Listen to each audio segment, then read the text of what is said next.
เอกะสวัสดีนะคะสวัสดียามเย็น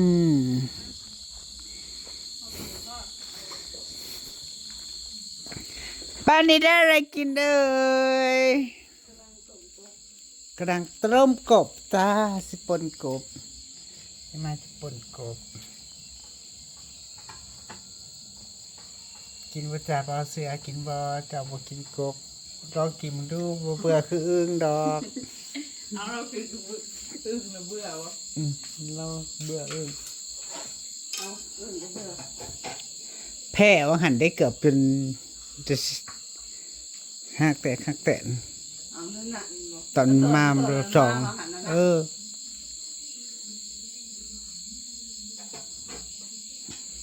อาหารเย็นนี้จะปรนกรบนะคะ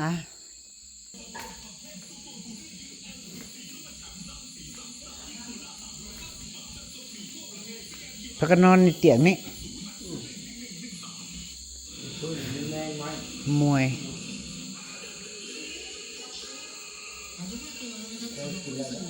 ยังกับยัง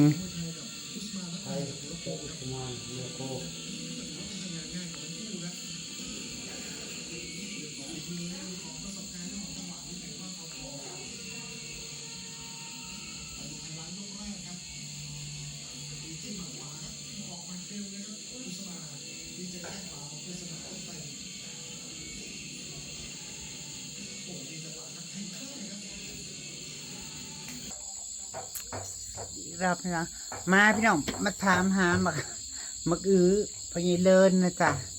นึกว่าเพิ่นยังเหลืออยู่นะพี่น้องถามยีรุ่นแบบพญเลินเอามาให้มาก1 กับ 1กินแล้วเพิ่นพอเพิ่นมีสวนอยู่พอดีคิดว่ามันยังเหลือหลายมาถามหาไว้ว่าสิไปเฮ็ดโรงทานพี่น้องบอกตาบอกข่าวด้วยพี่น้องเด้อเชื่อผู้ใดอยากเฮ็ดโรงทานร่วมด้วยโรงทานบ้านนั่นดิบุญกฐินอยู่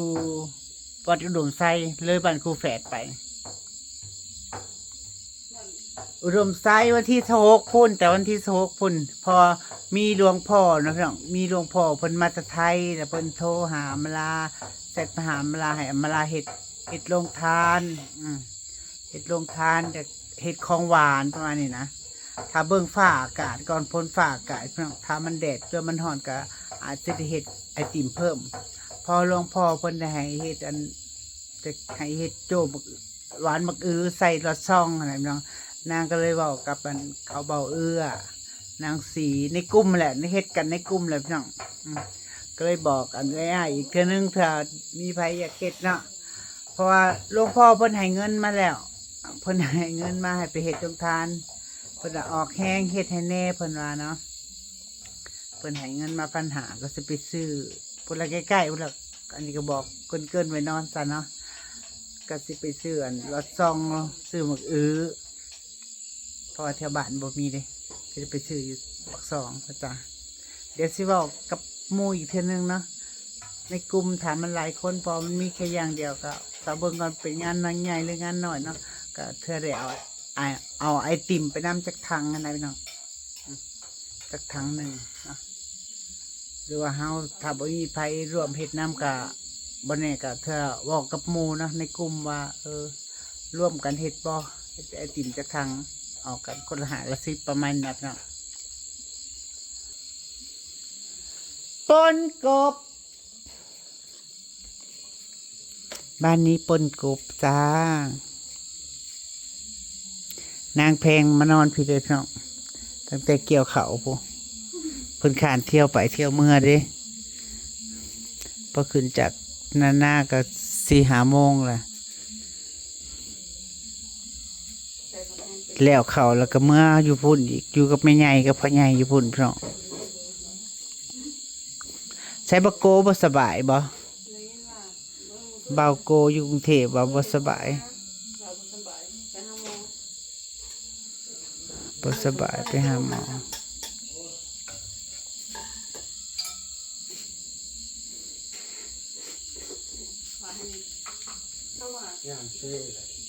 ไข่วัดใหญ่เขาว่านะเขาว่าถ้าเราไข่วัดใหญ่นะให้เอาต้ม หัวขาหัวที่ไทยโฮมหมูลูกเขาเพราะว่าชายพันธุ์มาใหม่นี่ดีเขาว่า สายพันธุ์มาใหม่แล้ว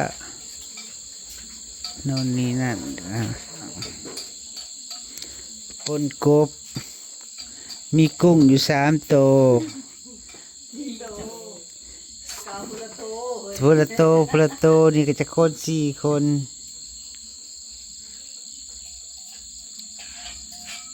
เอาถือมาเว้น ปนกบกับกุ้ง3 ตัวแล้วก็แตงโมแล้วก็นึ่งมาบวบ เห็นพญาเดินไปเก็บผักบวบนึกว่าคนสิเก่งป่าคิดว่าพวกเก่งป่า เด็ กั ก บ ป่าใช่เนาะ อ้อมกบนี่แหละประมาณนี่แหละจ้ามาพี่น้องกินข้าวน้ำกันจ้า มาไม่เอามา เดี๋ยวสวัสดีจ้าสวัสดี คนโตลงมา กินบ่อยากหมกโม่บ่หวานบ่เสื้อบ่ ชื่อมาจันแต่ก็ช่อง อ๋อไปปักซอง ยังดีจะชื่อช่องหมา อ๋อไปส่งอีเมลไปนำเขาบ่ พอแล้วไปดูจักเนี่ย อืม เขาไปทุ่งหญ้าแต่เมื่อวานนี่ ลืมมือลืมเว้นแล้วค่ะ เป็นไปในเมียงก็เลยได้กินกุ้งพี่น้อง ได้กุ้ง อืม ได้กุ้งมา3 ตัวพี่น้องเอ้ย เครื่องโลกินแล้วแต่เพน เหตุผลน่าจะเป็นโทรศัพท์ใหม่ แล้วได้เยอะ ขาย โอ้ เข่า ชื่อแล้วบอก ทำท่ามันตุ่มน้ำเมื่อวานฝนตกแล้วมัน เฮ้ ตาย ยได้โทรศัพท์ใหม่แต่เครื่องนั้นน่ะตัก ฮะตัวอ้ายจะเบิ่งอยู่คนเดียว เออซื้อมาเท่าไหร่ 3,500 อืมได้โทรศัพท์มาใหม่3,500 ตะกี้ว่าเพิ่นว่าบ่ซื้อมาก็ทางนั้นขายฝากมาให้ เงินขายข่าวได้เงินขายข่าวได้โทรศัพท์เครื่องนึงพี่น้องเอ้ย ก็สิได้เครื่องนึง ซัมซุงคือหยัง โอ้โห Apple สี่หาบ่ 3,500พอได้ใส่ บ่ได้ใช้มันบ่มีหูมันบ่มีคู่ตัวนี้แหละโอ้ ตั้งเฟซตั้งหยังละบ่ เขาตั้งให้แล้วเจ้าของห้างเขาตั้งให้ เออ เอาชื่อเฮาบ่ได้เอาชื่ออ้ายเจ้าขึ้นได้ได้เอาลืม ใส่อีเมลอิหยังเรียบร้อย เรียบร้อย ใส่อันเก่าเขาตั้งใหม่เบิด นั่นตั้งให้เบิด ตั้งใหม่เบิดแล้วก็ได้เขาจดให้บ่อีเมลเขาเห็นแล้วตั้งให้ เขาตั้งให้เลยแล้วเขาเฮ็ดให้ได้เขาไม่ให้เราเบิ่งด้วยดีเนาะ ก็ชื่อไว้อีเมลรหัสมันบัตรชื่อเครื่องอื่นแล้วเขาก็ใส่อันเขาก็ใส่อีเมลเก่ารหัสเก่าบ่ต้องให้ไผตั้งหลายเทื่อหลายอย่าง ยักษ์ผมจะเมียง มันก็ได้เริ่มต้นใหม่ตลอดชื่อเครื่องใหม่ก็ได้เริ่มต้นใหม่ชื่อเครื่องใหม่ก็ได้เริ่มต้นใหม่อยู่นั่นแหละก็ใส่เฟซเก่าอหย่างเก่าตัวต้องชื่ออีเมลชื่อรหัสมัน เขาเอารับเก้าใช่ฮะทิมนะทิมตัวเองบ่ได้เอาไปทิมตัวของเฮาเครื่องเก่ามันราคาเด้ เฮามี3 เบอร์ผู้เบอร์ซื้อมาเบอร์ละล้าน เหาะมันก็ เออ เฮามือแซ่แซ่ห้อยนั่นอ่ะเอาชื่อนั้นตัวเอาทิมน่ะมืออ่ะแซ่ตัวแซ่หนึงมันมีตัว7,000เนาะ เบอร์ตองเบอร์ อ๋อ หยังเบอร์นะ พวกนั้นนะ เบอร์ละ7-8 ล้านก็มี5 ล้าน คือกันก็ไปรถ อืม ม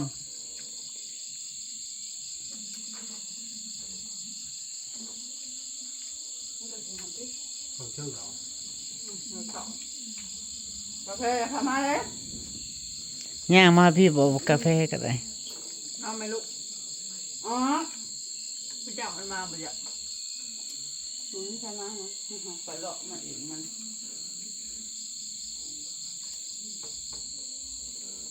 ตัว70,000หา10,000นี่มัน นะ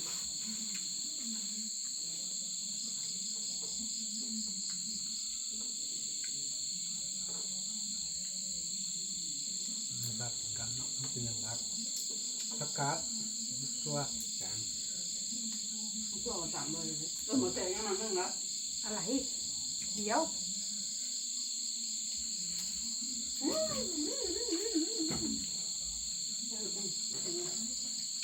เมื่อค่ำนี่ไปใส่ตุ่มถ้าเบิ่งมือแซ่บบ่ได้พี่น้อง เมื่อนะครับ ใช่อะไรล่ะ ตื่นเช้าไปยาม ตัวที่ชมน่ะดูทงเลย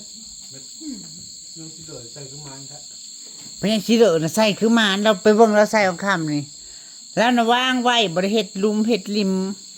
บ่ได้วางหยังระวางไว้พอมีน้ำจิกหน่อยหนึงแล้วก็หญ้าโปกแค่นะแล้วบ่ได้ลีลาปากกระป๋อง มันคือมันป่าอันเช่นมันจะลอยมันเห็นกลมมันจะเข่า แม่น ดีแบบเนี่ย ให้พอดีมันดีๆมันแบบอันนี้พระจัดแจงอย่างดี เอาขี้อินโปะปากอหย่างโอ้ย อย่าแต่งผักลาย เขาปกลายมัน แต่รอบแรกบ่เคยน่ะซับปลาแดกกับปากป่าตายใช่แต่มันฮอดบ่เข้าซ้ำอีตาสิเด้อแล้วว่าใส่แต่ป่านั้นเข้าไป ก็ได้ แล้วได้อมสั่ง แล้วใส่ของคำมื้อนั้นเราก็ได้ เราก็เพิ่งรู้ แสง คือแสงมาครับเอาเห็ดในซอยข้าวหอมนี่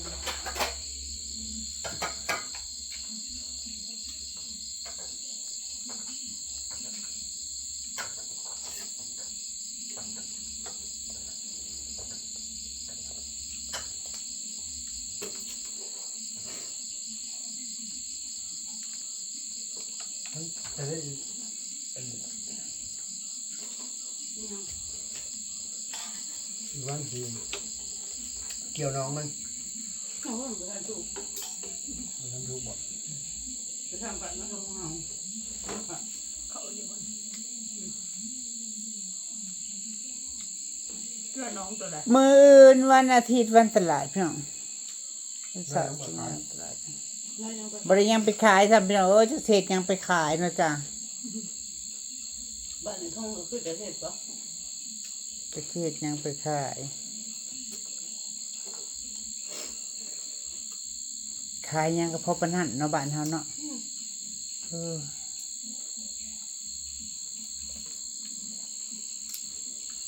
คือจะที่แรกเนี่ย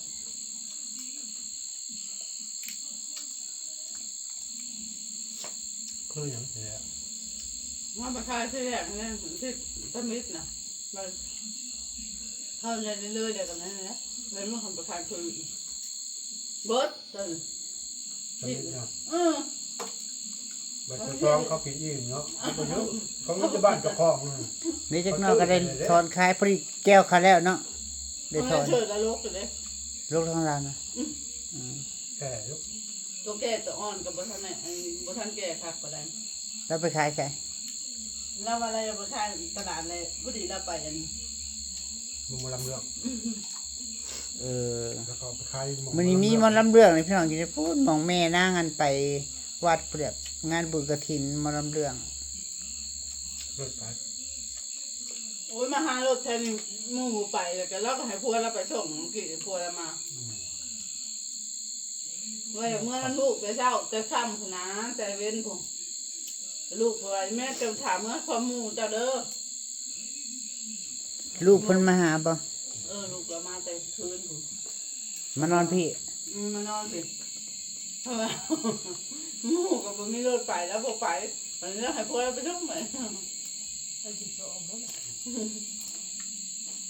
ลูกละชื่อ เดียวนั่นจังยังเป็นบ่มีหมู่เอาหมู่บ้านอื่นนะ เราก็บอกขึ้นเราก็บอกเขาเราก็มีหมู่นะห้องไปกับหมู่นั่นบ้านเฮานะกับหมู่บ้านเฮานะพะเขา บักยังก็ลูกละ บ้านมาในท้อง ลูกมันน่ะชื่อหยังเขาลูกละ ปักซุ้ม ปักสุมเนาะเมียมันก็ยังอยู่คือกันเขานะบ่ได้ลูกบ่ ก็ได้แต่ลูกเมียนะ อ๋อไม่ได้ ลู ลู ก ก ก็ปักซุ้มบนนั้นนะ ไม่ห้าหมก โอ๊ยบ่ได้แม่เอามันจะผิดมาเลยดิ ตายปวดตัดออกเลยมุม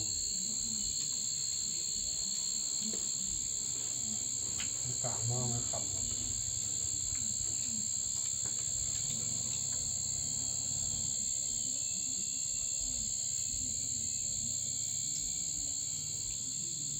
พอมันยังพูดน้อยมันอีก เอาลูกกระทุนหน่อยแล้วห้องเบื่อ มานอนกับมือเช้าจะไปตลาดเนาะสารบสำนีละจ้าสวัสดีค่ะ สวัสดีนะคะที่ไปนั่งตลาดขบวนประตก